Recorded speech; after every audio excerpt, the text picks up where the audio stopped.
7IH Farmer here, just wiring up my trailer. See if I can prop you up or something so you can get a good view of what I'm working on. Here we are in the back of the corner. I got these wires that are running from the back of the front of the trailer. This is the right side.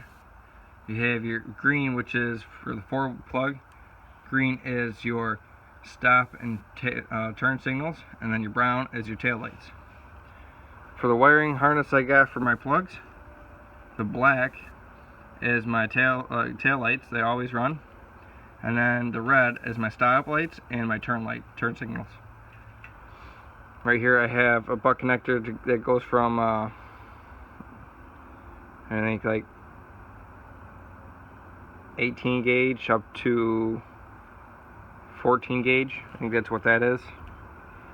We'll just take our black wire and splice our black wire in there. That's not long enough for our splice connection, so I'll go ahead and strip that a little bit longer. Might as well actually just start off with a new piece. So I'll cut that flush, and I'll put this in the 18, and I'll strip about a 1/4 inch off of it, twist it around a little bit, and it pulls right off. You want like a 3/8 to a 1/4 inch, and twist it so it goes in your wire connector. Make sure you get the ones with the heat shrink on them. I'll show you that in a second. You just put them in there. I'll hold that for a second. Get your wire strippers with the crimpers on them. Make sure you use the insulated crimpers. There's insulated, then there's non-insulated. That's for like terminal rings and stuff. And then you got another insulated for 12 gauge or 10 gauge, and this is from 26 gauge up to 14 gauge. So we'll be using this one right here.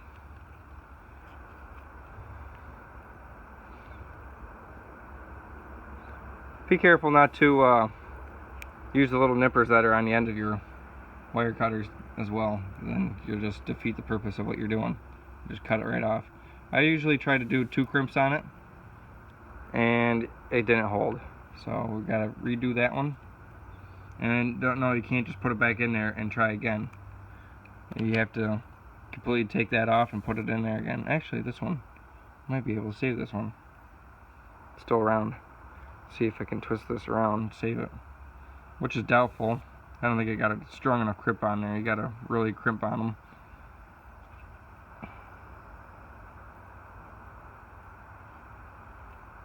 Yeah, I can save it, surprisingly.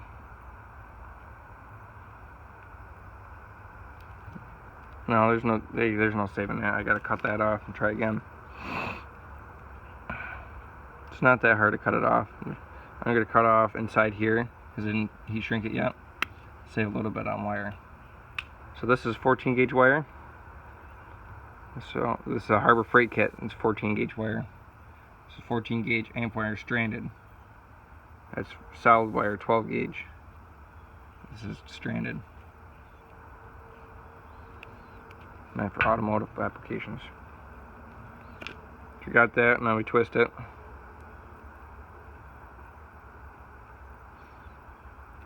Make sure that's all nice and clean. We take our 14 to 18 gauge wire connector, slip that over it. No, actually this time I'm going to do the small one first, and then I'll heat shrink that so I don't have much of an issue going. Here we have our wire. Make sure that's nice and straight. Bunch it together as much as I can.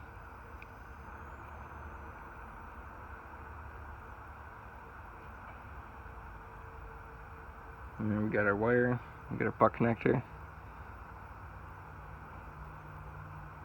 I'm going to strip that a little bit more, get a little bit more meat to it, make it 3/8 instead of a 1/4 inch. This is 18 gauge.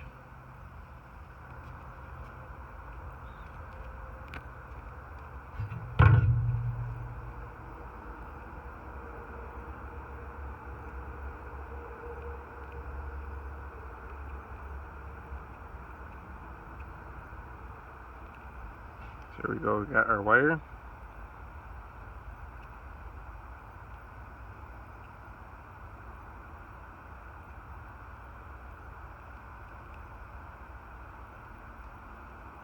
You can see most of it fits in there. You can see a little bit at the end there. And of course it won't focus. Then we take our insulated crimper and you crimp down on it. Use both hands. Get on there really tight so it don't slip off like last time. Don't worry about cutting it, you're not going to cut it. Really crimp on it. Yeah, that's not going to pull off, that's good. And then you insert that around 14 gauge. The 14 gauge is a little more forgiving. Once you get up to like 16, 14 gauge, it's pretty easy.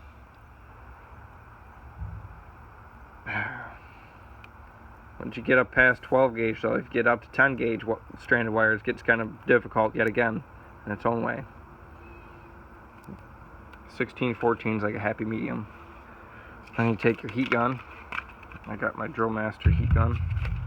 One on the hot setting.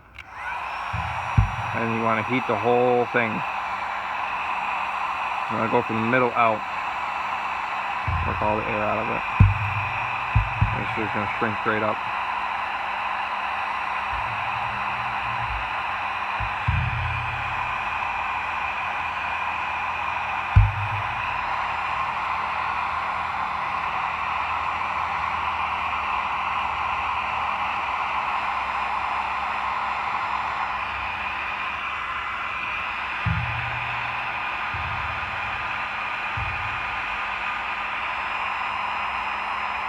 Make sure it seals nice and tight around there. That's all set.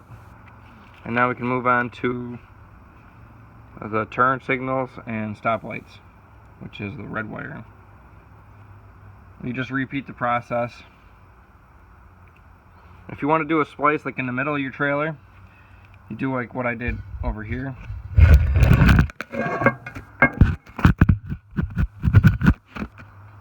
See, this is connected, like, just imagine this is going on the frame rail. You got the wire right here.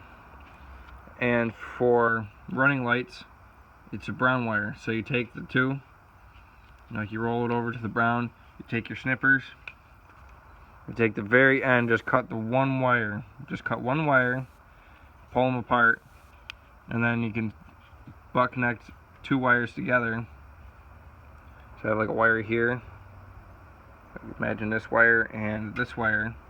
You want to put them together like this, twist them together, put them in there, and then put the original splice back on the other side.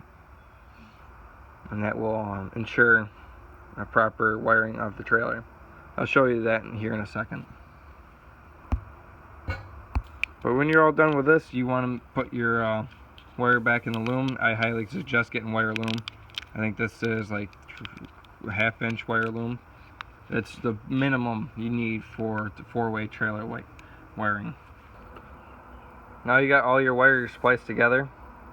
I like to wrap the whole pigtail for the lights up in electrical tape up to the point where it won't allow it no more.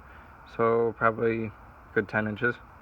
And then we put a zip tie like right here to give me a good starting point, and I'll go out from the plug all the way down to the zip tie. And this is actually what zip ties are meant for. They're meant for wiring and cables and stuff like this. I know people think zip ties are chintzy, but this is actually what they're designed for.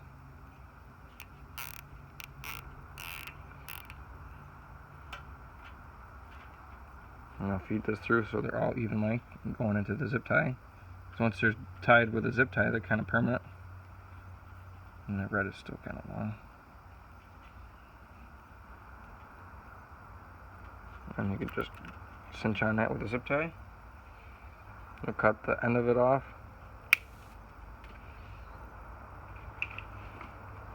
Now I'm going to wrap the rest with electrical tape from the plug down. Just keep all 3 wires together so they don't open up like that. One might get chafed or something and you have issues.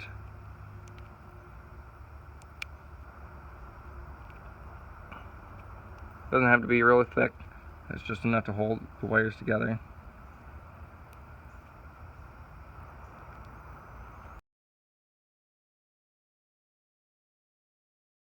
That's all set, and now I can plug this into the light. Make sure you go through the fixture and out the fixture so you can plug this into the light. I'll show you that on the other side. So you got your wire, pigtail, you just wrapped in electrical tape. You don't want to just plug your light in to the system. You want to run the wire through your fixture, come out to the end of the fixture, and then you can plug your light into the end of the plug. And then your light goes into this rubber gasket mount that's in the fixture. It's all set. I like to tie these off as high as I can.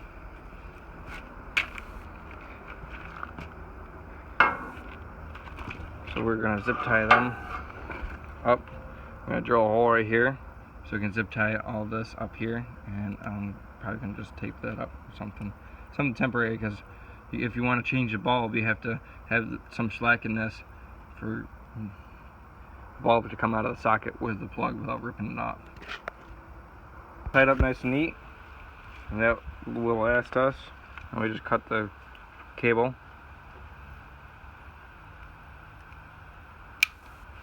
This loose wire here, if you're wondering, that's just a ground. The light fixture on the other side is already grounded, and I probably should put the lens on that. Use the lens before I lose it or break it. I'll put it on there. Hopefully that will stay on there. But for the wire loom, if you have wire loom, you can add tension to the wire. So we're moving up to our next fixture right here. I put one on the fender so you can see where the widest part of the trailer is. So I'm going to take that off and move it over even more to the most outer part of the fender. But for the wire loom, since it's springy, you zip tie it and then you pull it nice and tight before you do your next zip tie, and that's what holds the wire in place, is the wire loom. The wire loom can handle the pulling on it. You can pull on wire loom, but you can't pull on the actual wire that's inside. It protects the wire inside. It doesn't get pulled or chafed. It stays nice and loose. You can actually go inside of the wire loom right in the crease there, pull the wire out, and you can actually pull it out even though it's on there, crimped on there pretty tight. So here's probably one of the most confusing yet one of the easiest parts of wiring up a trailer. People don't really understand, I didn't even understand how you splice in without ruining the rest of the wire. So you take your wire, pull your loom back, take your wire, or your brown on the right side, the passenger side of your trailer, that is your running lights. So take that, take our wire cutters that are up here, flip it over, and just cut that wire. Don't cut any other wire, just cut that one. Cut it like that. It's probably not the best place to do it, but I'm going to run a jumper anyway, so it don't matter. So go from there to there, pull it out like that, and from here you can take your strippers. No, not them kind of strippers. You take these strippers. I know side face, right? You put on 16 stranded, well 14 stranded, and you strip just a quarter to 3/8 of an inch on both sides. I do 3/8 of an inch on the one side where I'm going to splice the other one too. So this one, for the type of butt connectors I have, you need a yellow and a blue stripe. That is for 10 gauge to 12 gauge wire.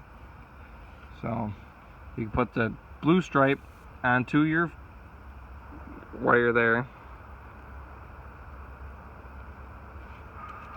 and you can crimp that.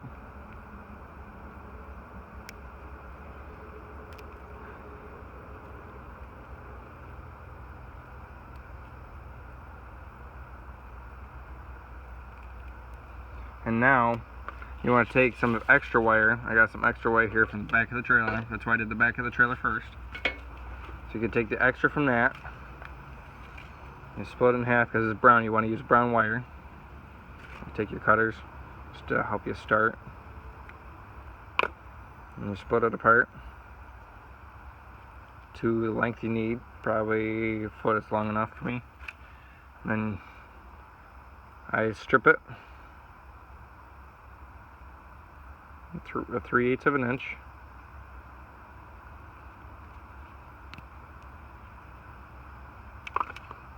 Now I probably have to go a little bit more than that because I'm going to twist these two wires together. And twist the wire itself along with this one. Now lightly, you don't have to do it tight because you're going to put the two together. So I'll pull this out a little bit so you got more room to work. Put them side by side, and then you twist the two together just like you would with house wire. Twist these nice and tight together. And then you got one wire, one 10 gauge wire, and you put both of them into your butt connector and you crimp them. This is a proper way to wire up your trailer.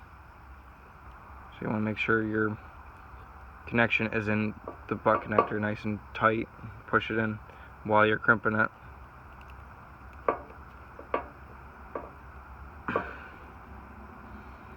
And get it nice and tight. Make sure you don't cut your other wire while you're crimping.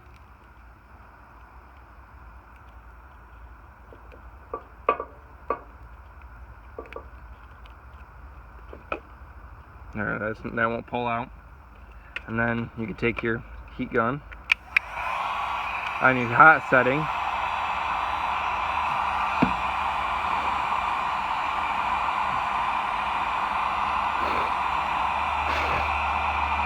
Excuse me, got a little stuffy nose today, and it'll shrink up on you.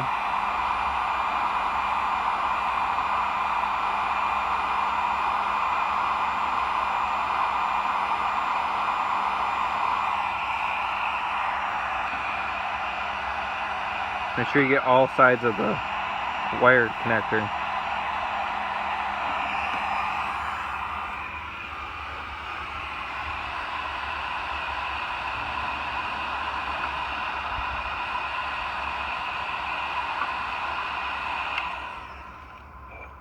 That's good, and then you can let that cool, and then you can put that back in your wire loom, which I have melted a little bit, but I can save that.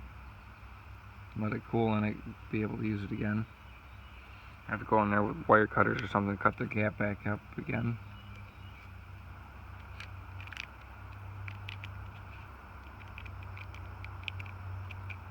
A knife would work.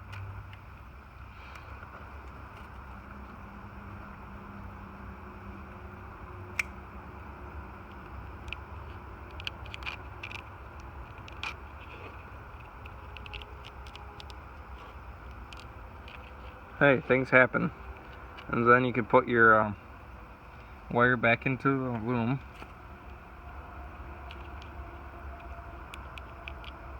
That's still a little warm.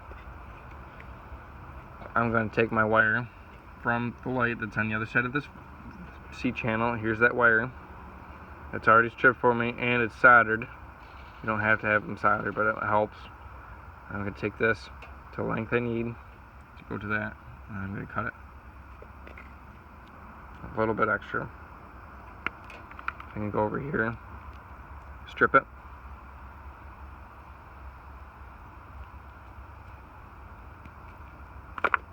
twist it, put a blue to red connector. It's from 12/14 gauge down to at least 18. At most 18 gauge. So there's the blue, that's for a thicker wire. And the red, you can see the red is a lot smaller than the blue is.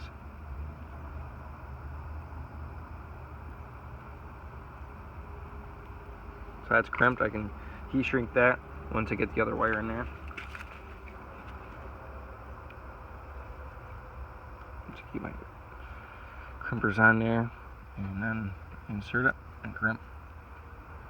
I can heat that. Very easy. Now this is cool. We can put this back inside the wire loom. I'm gonna try anyway.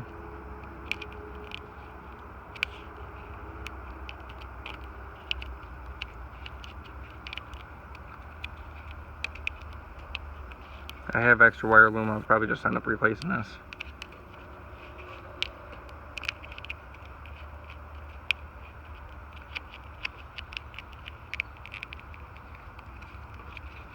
And then after this, I'd go over with electrical tape, just because the butt connector is so big. Go over that so it don't stick out, and then the wire, I feed this third wire down to as far as I can go, and then put electrical tape around there as well. But that's all set right there, minus heat shrinking that and wire electrical taping that. That's how you splice in for your trailer lights.